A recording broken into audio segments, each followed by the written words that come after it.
Les troupes ukrainiennes ont de nouveau utilisé des drones pour attaquer les zones arrières russes. Dans la région de Moscou, un drone a été intercepté au-dessus de Ramensko. À l'endroit où les débris sont tombés, les vitres d'un immeuble résidentiel ont été brisées par l'onde de choc. Pour la première fois, la région de Volgograd a été attaquée. Les systèmes de défense aérienne ont abattu un drone ennemi à proximité immédiate d'une unité militaire dans le district de Gorodishchensky. 2 autres drones ont été interceptés par des équipes anti-aériennes russes à proximité de Rostov. Les débris de l'un d'entre eux sont tombés à proximité immédiate du quartier général de la région militaire sud, endommageant plusieurs bâtiments et blessant une personne.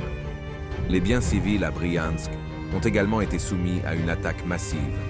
Les systèmes de défense aérienne ont abattu 2 aéronefs alors qu'ils s'approchaient de la ville et 2 autres sont tombés près de la gare. Dans le secteur de Vremevski, les forces ukrainiennes ont lancé plusieurs attaques infructueuses au nord de Novomayorsky et de Novodonetsky.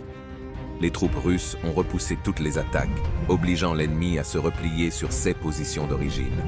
Dans le secteur d'Orekov, les forces ukrainiennes continuent de prendre d'assaut les lignes défensives russes près de Rabotino.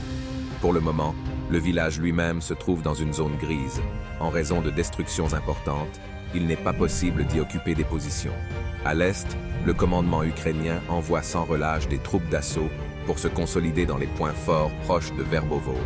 Les troupes russes pilonnent l'ennemi, ne lui permettant pas de modifier sensiblement la situation. Les troupes ukrainiennes ont attaqué Energodar avec 5 drones. Les systèmes de défense aérienne russes ont intercepté la plupart des drones, mais l'un d'entre eux s'est écrasé sur un immeuble résidentiel. En région de Kherson, des groupes de reconnaissance ukrainiens ont débarqué des troupes au nord de l'île Pereyaslavisky. Grâce au travail de renseignement, la progression de l'ennemi était connue à l'avance, ce qui a permis de mettre un arrêt à la tentative de débarquement.